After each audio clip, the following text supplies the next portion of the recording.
بسم اللہ الرحمن الرحیم۔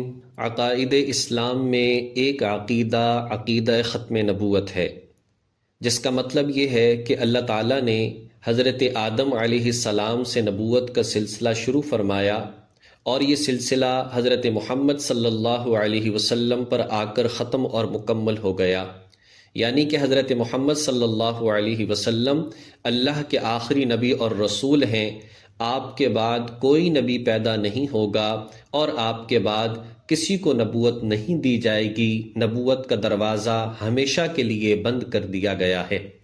یہ عقیدہ قرآن کریم کی 100 آیات اور نبی پاک صلی اللہ علیہ وسلم کی 210 احادیث مبارکہ سے ثابت ہے، اور تمام امت مسلمہ کا اس بات پر اجماع بھی ہے کہ حضرت محمد صلی اللہ علیہ وسلم اللہ تعالیٰ کے آخری نبی اور رسول ہیں۔ آپ کے بعد اگر کوئی نبوت کا دعویٰ کرے تو وہ جھوٹا ہے، وہ کذاب ہے، وہ دائرہ اسلام سے خارج ہے۔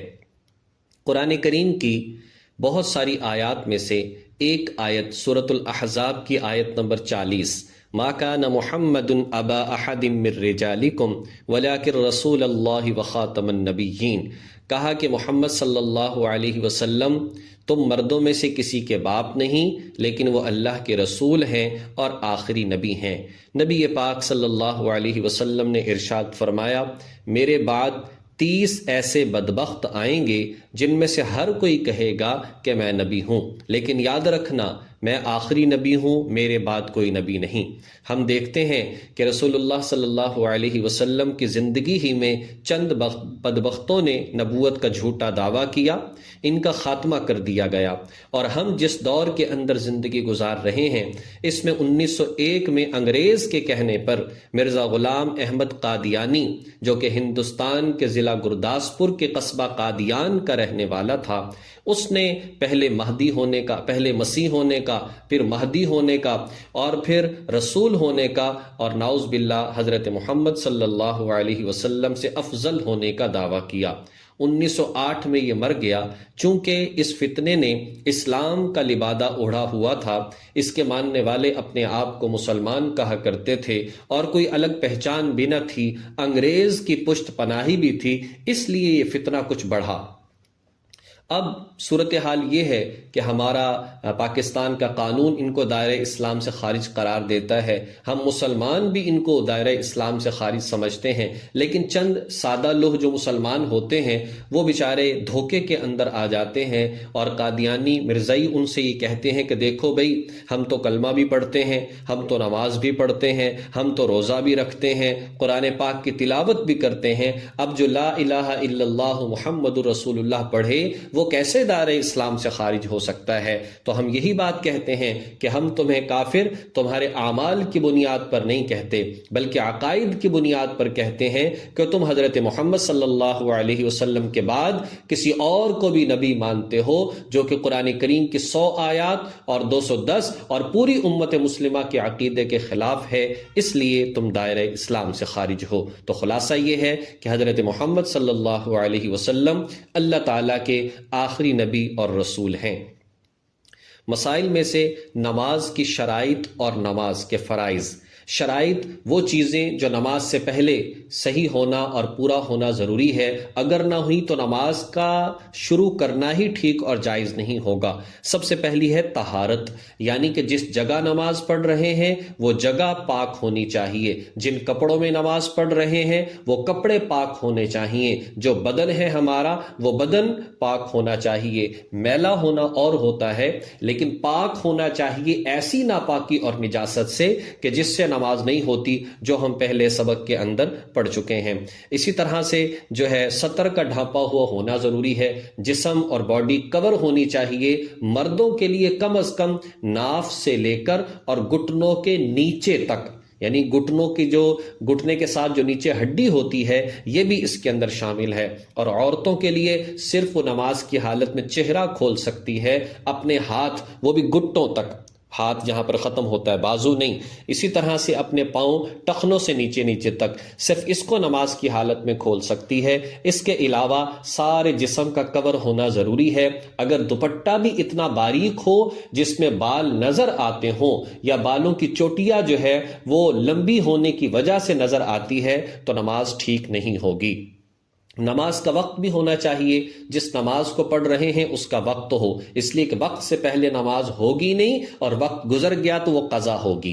قبلہ رخ ہونا چاہیے، انسان جو ہے تسلی کر لے کہ میرا رخ جو ہے وہ قبلے کی طرف ہے. اور اسی طرح سے نیت کا ہونا ضروری ہے. لیکن یاد رکھیے، نیت جو ہے وہ دل کے ارادے کا نام ہے. بس دل کے اندر جب ارادہ ہے کہ میں فلاں نماز اور فلاں رکعتیں پڑھ رہا ہوں، بس یہ کافی ہے. لیکن اگر زبان سے بھی ادا کرتا ہے تو یہ اچھا ہے. اور ایک بات یہاں پر سمجھ لینی چاہیے، چونکہ نماز کے اندر نیت کرنی چاہیے اور زبان سے کہنا چونکہ ضروری نہیں، اس وجہ سے اگر دل کے اندر نیت ٹھیک ہے کہ میں فلاں نماز پڑھ رہا ہوں اور وقت بھی اسی کا ہے، لیکن زبان سے غلطی سے کچھ اور نکل گیا، تو اس سے کوئی فرق نہیں پڑتا. جہاں تک نماز کے فرائض کا تعلق ہے تو وہ 6 فرائض ہیں، اور فرائض کا مطلب یہ ہوتا ہے اس کے اندر اگر کمی ہوئی تو نماز ہوگی ہی نہیں، سجدہ سہو کرنے سے بھی درست نہیں ہوگی، دوبارہ پڑھنی پڑے گی. سب سے پہلے ہے تکبیر تحریمہ، یعنی جب ہم نماز کا آغاز کرتے ہیں، جو ہم اللہ اکبر کہتے ہیں، اس کی زبان سے ادائیگی لازم اور فرض ہے. کم از کم اتنی آواز سے کہ اپنی آواز اپنے کانوں تک پہنچ جائے. ہاتھوں کا اٹھانا، ہاتھوں کا باندھنا یہ فرض نہیں، لیکن تکبیر تحریمہ کا کہنا، زبان سے ادا کرنا، یہ لازم اور ضروری ہے. اگر ایک بندے نے ویسے ہی ہاتھ باندھ لیے اور آگے سبحانک اللہ شروع کر دی تو اس کی نماز ہوگی ہی نہیں. قیام کرنا، یعنی انسان مجبور اور معذور نہیں ہے، تندرست آدمی ہے، اس کے لیے بقدر استطاعت قیام کرنا، کھڑے ہو کر نماز پڑھنا ضروری ہے. وہ مرد ہوں، وہ عورتیں ہوں. ایک بندہ پوری نماز میں کھڑا نہیں ہو سکتا، تو جتنی رکعت یا ایک رکعت میں سے جتنا حصہ کھڑے ہو سکتا ہے، کھڑے ہونا ضروری ہے. اگر بغیر کسی وجہ کے سنت، فرض، واجبات بیٹھ کر پڑھے گا تو نماز نہیں ہوگی. البتہ نوافل بغیر کسی وجہ کے بھی پڑھنے کی اجازت ہے، نبی علیہ الصلوۃ والسلام سے ثابت ہے. نمبر 3، قراءت کرنا، یعنی قرآن پاک کا حصہ پڑھنا. کم از کم 3 چھوٹی آیتیں یا 1 بڑی آیت، اس کو پڑھنا ضروری ہے. اور یہ فرض نمازوں کی پہلی 2 رکعتیں، اور باقی اس کے علاوہ ہر نماز کی ہر رکعت کے اندر یہ قراءت ضروری ہے. اگر نہیں ہوگا، ایک رکعت کے اندر بھی قراءت چھوٹ گئی، فرض رہ گیا، نماز نہیں ہوگی. اسی طرح سے نمبر 4 ہے رکوع کرنا، یعنی کہ اتنا جھکنا کہ اپنے ہاتھ گھٹنوں تک پہنچ جائیں، اور کم از کم 1 مرتبہ سبحان ربی العظیم اتنی مقدار کے لیے رکوع کے اندر رہنا، یہ رکوع کرنا کہلاتا ہے، یہ فرض ہے. اسی طرح سے 2 سجدے کرنا، دونوں سجدے کرنا فرض ہیں. کم از کم جو ہے انسان سجدے میں جائے، اس کی پیشانی زمین پر لگ جائے، اور ایک رکن، ایک یعنی سبحان اللہ کہنے کی مقدار بھی اگر یہ رک گیا ہے تو اس کا سجدہ ادا ہو جائے گا. اگر اتنا بھی نہیں ہوا تو سجدہ نہیں ہوگا، فرض رہ گیا تو نماز نہیں ہوگی. اور آخری ہے قعدہ اخیرہ میں بیٹھنا، یعنی کہ 3 رکعتوں والی نماز ہے تو تیسرے آخر میں جو بیٹھتے ہیں، 4 والی ہے تو آخر میں جو بیٹھتے ہیں، 2 والی ہے تو ایک ہی قعدہ ہوگا، وہی آخری ہوگا. اس میں جتنی دیر میں التحیات پڑھی جاتی ہے اتنی دیر بیٹھنا فرض ہے. پڑھنے کی بات آگے واجبات میں آئے گی. اتنی دیر بیٹھنا فرض ہے. اگر اتنی دیر بھی کوئی نہیں بیٹھا تو فرض ادا نہیں ہوگا، نماز نہیں ہوگی. نبی علیہ الصلوۃ والسلام کے احادیث مبارکہ سے نماز کے بہت سارے فضائل آتے ہیں. ایمان کے بعد سب سے اہم عمل نماز ہے. معراج کا تحفہ نماز ہے. سب سے پہلے کل قیامت کے دن نماز کا حساب کیا جائے گا. وہ مکمل تو باقی اعمال مکمل، وہ ناقص تو کوئی عمل مکمل نہیں ہو سکتا. اسی طرح سے رزق میں برکت کا بہت بڑا سبب جو ہے وہ بھی نماز ہی ہے. ہمیں اس چیز کا اہتمام کرنا چاہیے. نبی علیہ الصلوۃ والسلام جب کبھی گھر کے اندر فاقہ آتا، اس وقت میں اپنے گھر والوں کو تعلیم دیتے اور فرماتے وَأْمُرْ أَهْلَكَ بِالصَّلَاةِ وَاصْطَبِرْ عَلَيْهَا لَا نَسْأَلُكَ رِزْقًا نَحْنُ نَرْزُقُكَ وَالْعَاقِبَةُ لِلتَّقْوَىٰ. اپنے گھر والوں سے کہتے، یعنی اس آیت کو پڑھ کر سناتے، جس کا ترجمہ یہ ہے کہ اپنے گھر والوں کو نماز کا حکم کیجئے، خود بھی اس کا اہتمام کیجئے. ہم آپ سے روزی کموانا نہیں چاہتے، وہ تو ہم دیں گے، اور بہترین انجام پرہیزگاری ہی کا ہے. اس لیے لیے جب ہم نماز کا اہتمام کرتے ہیں اللہ خوش ہوتا ہے، رزق میں برکت ہوتی ہے۔ اللہ تبارک و تعالیٰ توفیق عمل نصیب فرمائے۔ وآخر دعوانا ان الحمد للہ رب العالمین۔